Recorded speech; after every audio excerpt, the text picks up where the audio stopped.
تھوڑا سا یہ سب باتیں فاطمہ سے پوشیدہ نہیں تھیں، وہ سب کچھ جانتی تھی، ہر بات سے باخبر تھی، مگر پھر بھی وہ اپنے آپ میں کوئی تبدیلی لانے کو تیار نہیں تھی۔ شاید ایسا کرنا اس کے لیے ممکن ہی نہیں تھا۔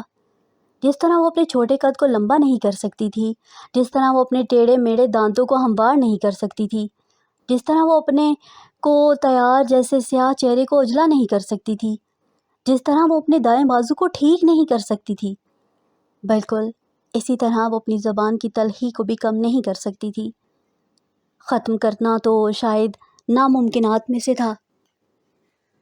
اسکول میں سارا دن سر کھپانے کے بعد وہ گھر آتی اور اپنے کابک نما کمرے میں دبک کر بیٹھ جاتی، کاپیوں کا ڈھیر چیک کرتی رہتی، اپنے لیے کپڑے سیتی، کپڑوں پر کڑھائی کرتی، جب ان سے فارغ ہوتی کوئی رسالہ لے کر بیٹھ جاتی، پھر شام کو کمرے سے نکلتی، رات کا کھانا بناتی، کسی نہ کسی بات پر ماں کی صلواتیں سنتی، اپنا غصہ بہانے بہانے سے بھتیجے بھتیجیوں پر نکالتی، بھابھی سے تکرار کرتی اور پھر واپس غصے میں بھری ہوئی اپنے کمرے میں چلی جاتی۔ یہ سب اس کے معمولات میں سے تھا، اور پچھلے کئی سالوں سے ان معمولات میں کوئی تبدیلی نہیں آئی تھی، بالکل اسی طرح جس طرح اس کے ارد گرد رہنے والوں نے فاطمہ کے ساتھ اپنا سلوک میں کوئی دقت گزارنے کی کوئی تبدیلی نہ کی تھی۔ وہ بعض دفعہ پوری رات آئینے کے سامنے بیٹھی اپنے وجود پر نظریں جمائے رکھتی، خود کو گھورتی رہتی، پھر سوچتی کیا دنیا میں میری ضرورت تھی؟ میرے وجود کے بغیر دنیا میں کون سی کمی ہو جاتی؟ ہاں شاید لوگوں کو تماشا بنانے کے لیے، مذاق اڑانے کے لیے میرے جیسی مضحکہ خیز چیز نہ ملتی۔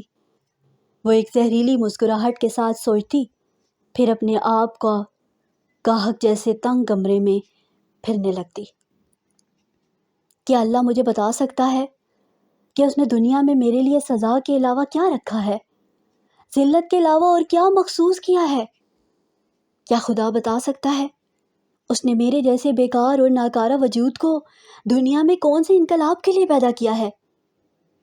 کیا خدا بتا سکتا ہے میرے نہ ہونے سے کون سی چیز سے محروم ہو جاتا؟ کیا خدا بتا سکتا ہے کہ اس نے میرے جیسے عذاب دنیا پر کیوں نازل کیا؟ وہ پاگلوں کی طرح ساری رات خدا سے سوال کرتی رہتی، مگر جواب نہیں ملتا تھا۔ آج اسے پھر نیند نہیں آ رہی تھی۔ بہت دیر تک آنکھیں بند کیے وہ سونے کی کوشش کرتی رہی، مگر نیند آنکھوں سے کوسوں دور تھی۔ تھک ہار کر اس نے آنکھیں کھول دی۔ کمرے میں ہلکی سبز لائٹ بلب کی روشنی پھیلی ہوئی تھی۔ اس نے بیڈ پر بیٹھ کر دائیں طرف نظر دوڑائی۔ ہارون کمال بہت گہری نیند سو رہا تھا۔ وہ آہستگی سے بیڈ سے اٹھ کھڑی ہوئی، ٹیرس کا دروازہ کھول کر وہ ٹیرس پر آ گئی۔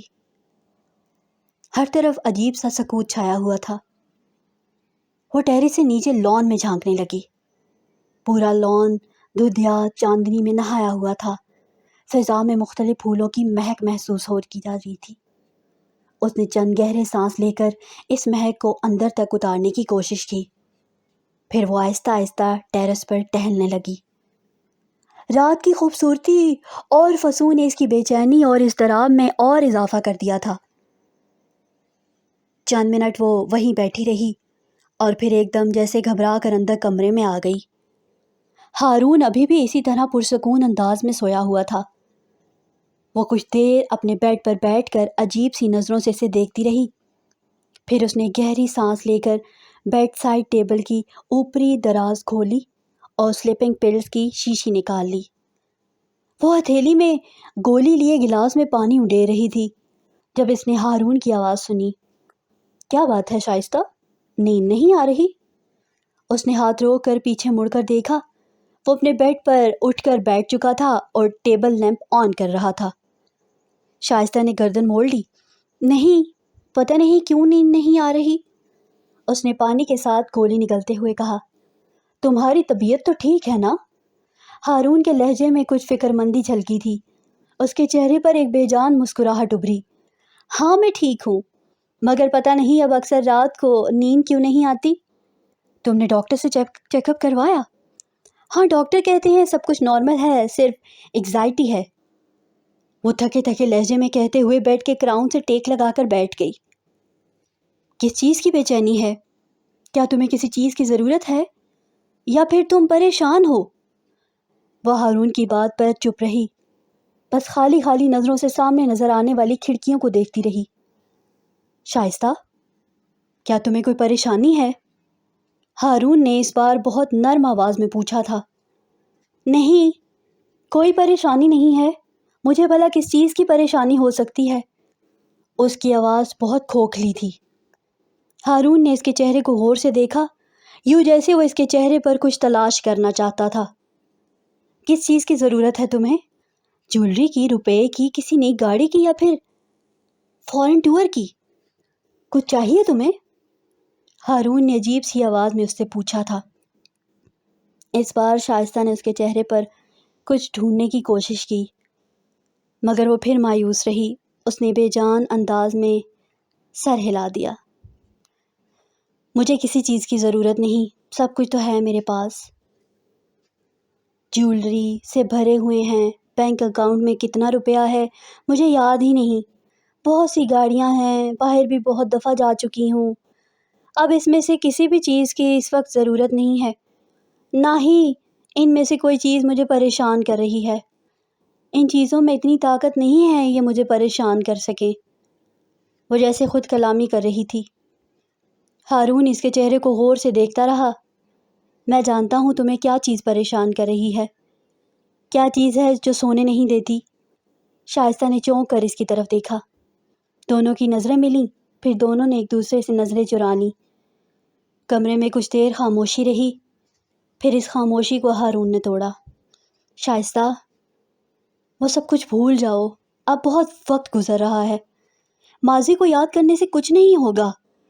شائستہ کو لگا تھا اس نے اس کی دکھتی رگ پر ہاتھ رکھ دیا تھا۔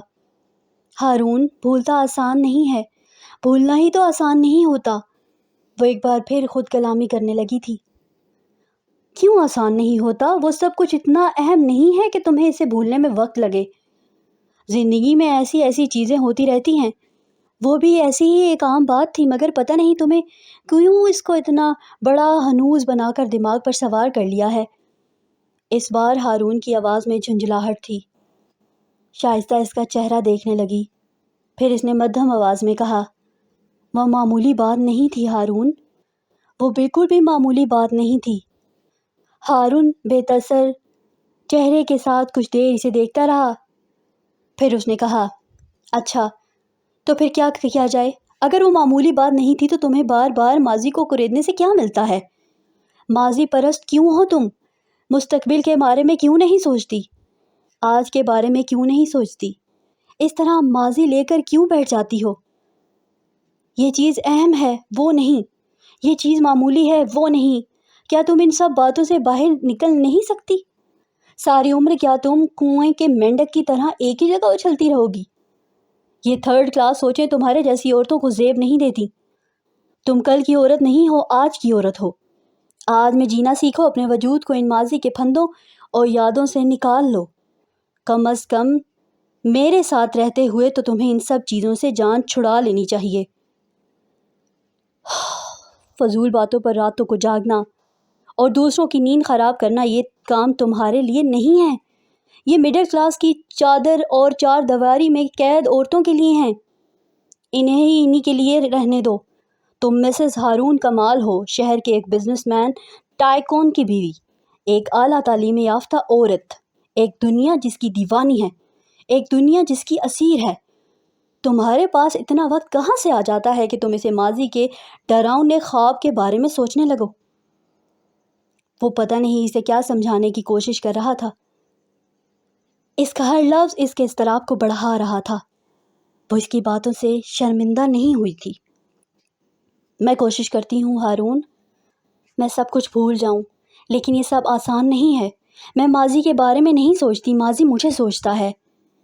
پھر میں اس کے چنگل سے کیسے نکلوں؟ وہ کہہ رہی تھی۔ کیا تم خوش نہیں ہو؟ ہارون نے چند لمحوں کی خاموشی کے بعد بہت تیکھے لہجے میں سوال کیا۔ میں نے کب کہا میں خوش نہیں ہوں؟ میں خوش ہوں، بہت خوش ہوں۔ یہ وہی زندگی ہے جس کے میں نے خواب دیکھے تھے، جس کی تمنا کی تھی، ایسی ہی زندگی بسر کرنا چاہتی تھی میں۔ پھر ناخوش ہونے کا تو سوال ہی پیدا نہیں ہوتا۔ اپنی مرضی کی دنیا میں رہ کر کوئی ناخوش کیسے ہو سکتا ہے؟ اس بار شائستہ کی آواز میں پہلی ہی افسردگی نہیں تھی۔ یہی میں تمہیں بتانا چاہ رہا ہوں، یہ سب کچھ تمہاری اپنی مرضی سے ہو رہا ہے۔ جب سب کچھ اپنی مرضی سے ہو رہا تو پھر ماضی کے بارے میں نہیں، مستقبل کے بارے میں سوچنا چاہیے۔ ماضی میں کیا ہوا کیا نہیں، اچھا ہوا برا جو بھی تھا، اسے بھول جاؤ۔ اپنے ذہن کو ایسی سوچوں اور پچھتاووں سے نکال لو، ورنہ آہستہ آہستہ ہی صحیح مگر تم اس دنیا میں رہنے کے طور طریقے بھول جاؤ گی۔ اس بار ہارون اسے بہت نرمی سے سمجھا رہا تھا۔ اس نے آنکھیں موند لیں۔ میں کوشش کروں گی ہارون کہ میں وہ سب کچھ بھول جاؤں، ایک بار پھر کوشش کروں گی۔ اس کی آواز پر غنودگی غالب تھی۔ اس روز اس کے لیے ایک اور رشتہ آیا تھا۔ 55 سالہ اس شخص کی پہلی بیوی کی وفات ہو چکی تھی۔ اس کے 5 بچے تھے، جن میں سے 3 بیٹیوں کی شادیاں وہ کر چکا تھا۔ اب صرف 2 بیٹے رہ گئے تھے۔ وہ دوسری شادی کے لیے کوئی ایسی عورت چاہتا تھا جو اس کا گھر اچھی طرح سنبھال لے، سگڑ اور سلیقہ مند ہو اور بچوں کی خواہش مند نہ ہو۔ اس کے علاوہ اس کی کوئی شرط نہیں تھی، نہ شکل کے بارے میں نہ ہی عمر کے بارے میں۔ اس آدمی کے خاندان کی کچھ عورتیں فاطمہ کو دیکھنے آئی تھیں۔ تب تک فاطمہ کو اس آدمی کے قوائف کا کچھ پتہ نہ تھا۔ اسے امی نے تیار ہو کر ڈرائنگ روم میں آنے کے لیے کہا تھا۔ بجھے ہوئے دل سے کپڑے بدل کر وہ بال وغیرہ سنوار کر وہ مہمانوں کے سامنے جانے کے لیے تیار ہو گئی۔ ہر بار کی طرح اس بار بھی وہ جانتی تھی کہ مہمان اسے ٹھکرا کر چلے جائیں گے، اور یہ سب جاننے کے باوجود وہ خاموشی سے اپنے گھر والوں کے اشاروں پر چلنے پر مجبور تھی۔ بعض دفعہ اس کا دل چاہتا وہ چیخ چیخ کر ہر ایک سے کہہ دے کہ اسے شادی نہیں کرنی، اب اسے تماشا بنانا چھوڑ دیں۔ ہر بار وہ اپنا منہ بند رکھنے پر مجبور ہو جاتی۔ وہ جانتی تھی کہ گھر والے ہر قیمت پر اس کے بوجھ سے چھٹکارا حاصل کرنا چاہتے ہیں، اس کی شادی کر دینا چاہتے ہیں، اور وہ یہ سب جانتے ہوئے بھی ان لوگوں کے سامنے پیش ہونے سے تنگ آ چکی تھی۔ چائے کی ٹرے لے کر وہ مردہ دلی سے ڈرائنگ روم میں داخل ہوئی۔ کچھ دیر تک وہ عورتیں اسے اپنے پاس بٹھا کر باتیں کرتی رہیں، پھر وہ اپنی امی کے اشارے پر اٹھ کر کمرے سے باہر آ گئی۔ اسے حیرت ہوئی تھی کہ جب خلاف توقع وہ عورتیں دیر تک ڈرائنگ روم میں بیٹھی رہی تھیں، ان کے جانے کے بعد امی بہت خوشی کے عالم میں اس کے پاس آئیں۔ وہ اس وقت کچن میں برتن صاف کر رہی تھی۔ فاطمہ، ان لوگوں کو تم پسند آ گئی ہو، انہوں نے رشتہ طے کر دیا ہے۔ وہ امی کی بات پر ہکا بھکا سی ان کا چہرہ دیکھتی رہی، یوں جیسے اسے ان کی بات پر یقین ہی نہ آیا تھا۔ امی، میری سمجھ میں نہیں آیا، آپ کیا کہہ رہی ہیں؟ اس نے کچھ گڑبڑا کر امی سے پوچھا۔ وہ ایک دم کھلکھلا کر ہنس پڑی۔ تمہارا رشتہ طے کر دیا ہے میں نے، پرسوں تمہارے سسرال والے تاریخ لینے آئیں گے۔ وہ چپ چاپ امی کا چہرہ دیکھتی رہی، پھر اس نے خلاف توقع اپنی امی سے اس آدمی کے بارے میں پوچھا، اور جب اس کی امی نے رشتے کی تفصیلات بتائیں تو وہ جیسے بھڑک اٹھی تھی۔ اماں، پوری دنیا میں آپ کو میرے لیے بس یہی ایک رشتہ ملا تھا، کیوں؟ آخر اس لڑکے میں کیا خرابی ہے؟ منڈی میں آڑھت کا اچھا خاصا کاروبار ہے اس کا، اپنا گھر ہے، زمین ہے، تمہیں اور کیا چاہیے؟ اس کی امی نے خلاف معمول نرم لہجے میں کہا تھا۔ اماں، اس کو آپ لڑکا کہتی ہیں؟ اس بوڑھے کو آپ لڑکا کہہ رہی ہیں؟ اس نے تیز آواز میں کہا۔ وہ بوڑھا ہے تو کون سی جوان ہے؟ 32 سال کی ہونے والی ہے، اور پھر ہے کیا تجھ میں تو تجھے کوئی شہزادہ گلفام بیاہنے آئے گا؟ شکر ہے کہ وہ لوگ مان گئے ہیں، ورنہ اب تو تمہارے لیے دوہا جھونڈا بھی مشکل ہو گیا تھا۔ اس کی امی کا لہجہ بہت تلخ تھا۔ میں نے آپ سے کب کہا ہے کہ میرے لیے کوئی شہزادہ گلفام ڈھونڈے؟ مگر میری کوئی 10ویں شادی تو نہیں ہو رہی کہ آپ نے لڑکے کے لیے کوئی معیار ہی نہیں رکھا، اس میں کچھ دیکھنے کی کوشش ہی نہیں کی۔ کیا چاہتی ہو؟ کیا دیکھنا چاہیے مجھے لڑکے میں؟ اماں، کچھ تو دیکھنا چاہیے تھا، کچھ تو دیکھنا چاہیے تھا۔ آپ سب کو مجھ پر اعتراض ہے، آپ کو مجھ سے نفرت ہے، میرے اس پستہ قد قامت وجود سے، اس سیاہ چہرے سے، اس ناکارہ بازو سے اتنی نفرت ہے آپ کو میری بدصورتی سے۔ تو اپنی زبان کو لگام دے، تیری بہت بکواس سن چکی ہوں۔ میں پچھلے کئی سالوں سے یہی بکواس تو سنتی آ رہی ہوں، مگر اب حد ہو چکی ہے۔ تیرا صرف وجود بدصورت نہیں ہے، دل کی بھی بدصورت ہے، زبان کی بھی بدصورت ہے۔ ارے میں کہتی ہوں کہ تو اپنی زبان کو قابو کیوں نہیں کر سکتی؟ دیکھ لینا فاطمہ، اس زبان کے ساتھ تو ہمیشہ ہر جگہ ذلیل ہی ہوتی رہے گی، جوتے ہی کھاتی رہے گی۔ پھر تجھے یاد آئے گا کہ میں تجھے کیا کہتی تھی۔ اماں، ساری عمر بد دعائیں ہی دیتی رہی ہو، کبھی بھولے سے دعا دے دیتی تو شاید میری زندگی یوں میرے اور آپ سب لوگوں کے لیے تماشا نہ بنتی۔ میں نے کہا نا، اب مجھے تیری بکواس نہیں سننی۔ پرسوں میں نے ان لوگوں کو شادی کی تاریخ طے کرنے کے لیے بلایا ہے، اور میں اسی ماہ تیری شادی کر دوں گی۔ میں بھی آپ سے کہہ چکی ہوں کہ میں یہاں پر شادی نہیں کروں گی، چاہے آپ ان لوگوں کو کل بلائیں یا پرسوں، میں اپنے انکار کو نہیں بدلوں گی۔ وہ بھی ماں کی طرح اپنی بات پر قائم تھی۔ اس کی بھابھی صحن میں دونوں ماں بیٹی کے درمیان ہونے والی ساری گفتگو سن رہی تھی، اور یہ دل بھی دل میں اس کی ہٹ دھرمی پر پیچ و تاب کھا رہی تھی۔ ان کا بس چلتا تو وہ اسے دھکے دے کر گھر سے نکال دیتی۔ وہ کچھ ایسا ہی بوجھ بن گئی تھی، اور اب جب خدا خدا کر کے اس بوجھ سے نجات حاصل کرنے کی کچھ سبیل بنی تھی تو وہ پھر اکڑ گئی تھی۔ وہ منہ ہی منہ میں اسے جھی بھر کر گالیاں دے رہی تھی۔ کمرے کے اندر بھی وہ زور و شور سے ماں سے بحث کر رہی تھی۔ اس کی آواز بہت بلند تھی اور باہر صحن تک آ رہی تھی۔ تبھی اس کا بڑا بھائی جواد آفس سے گھر واپس آیا۔ صحن میں آتے ہی اس نے کمرے سے آتی ہوئی آوازیں سن لی، ماتھے پر بل پڑ گئے۔ کچھ دیر تک وہ اس شور کو سنتا رہا، پھر اس نے بیوی سے اس بارے میں پوچھا اور فاطمہ کی مخصوص انداز میں مرچ مسالہ لگا کر پوری بات بتا دی۔ وہ سرخ ہوتے ہوئے چہرے کے ساتھ وہیں کھڑا ہو کر اندر سے آنے والی آوازوں کو سنتا رہا۔ دیکھ فاطمہ، میں تجھ سے کہہ رہی ہوں اپنی یہ ہٹ دھرمی چھوڑ دے۔ اب میں تیری کوئی بات سننے والی نہیں ہوں، ہوگا وہی جو میں چاہوں گی۔ پرسوں وہ لوگ آئیں گے اور میں ان کو تاریخ دے دوں گی، پھر دیکھوں گی تو کیا کرتی ہے۔ اس کی ماں سے کہہ رہی تھی، آپ ایسا کریں گی تو بہت پچھتائیں گی۔ زبردستی آپ لوگ کہیں بھی میری شادی نہیں کر سکتے۔ آپ اگر ان لوگوں کو انکار نہیں کریں گی تو میں خود کر دوں گی۔ میں بتا دوں گی کہ مجھے یہ رشتہ قبول نہیں ہے۔ تو ہمارے منہ پر کالک پھیر دینا چاہتی ہے، رسوا کر دے گی ہمیں۔ مجھے آپ کی رسوائی کی کوئی پرواہ نہیں ہے۔ اگر آپ کو میری زندگی کی پرواہ نہیں ہے تو میں آپ کی عزت اور بے عزتی کی فکر کیوں کروں؟ اس کی ماں کو اس کی بات پر اور اشتعال آیا۔ میں دیکھوں گی تو کیسے یہ سب کرتی ہے۔ میں پرسوں ہی ان لوگوں کو کہتی ہوں کہ وہ 4 کپڑوں میں نکاح کر کے اسی دن تجھے لے جائیں۔ اس کی ماں کا پارا آسماں کو چھو رہا تھا۔ آپ بلوا لیں ان لوگوں کو، میں بھی نکاح کے وقت انکار کر دوں گی، بتا دوں گی سب لوگوں کو کہ آپ سب مجھ پر کتنا ظلم کر رہے ہیں۔ میں آپ کو… اس سے پہلے کہ وہ اپنی بات مکمل کرتی، کمرے کا دروازہ کھول کر اس کا بھائی اندر آ گیا، اور بجلی کی تیزی کے ساتھ، کس قدر بے حیا ہے تو فاطمہ، کتنی لمبی زبان ہے تیرے منہ میں، کس طرح بکواس کر رہی ہے۔ لڑکیاں کہاں اپنی شادی کے بارے میں کچھ بولتی ہیں، اور تیرا تو منہ ہی بند نہیں ہو رہا۔ ہمیں سکھا رہی ہے کہ رشتہ کرتے ہوئے لڑکے میں کیا دیکھنا چاہیے۔ اگر ہم لڑکے میں کچھ دیکھتے تو وہ بھی تجھ میں بہت کچھ دیکھتے۔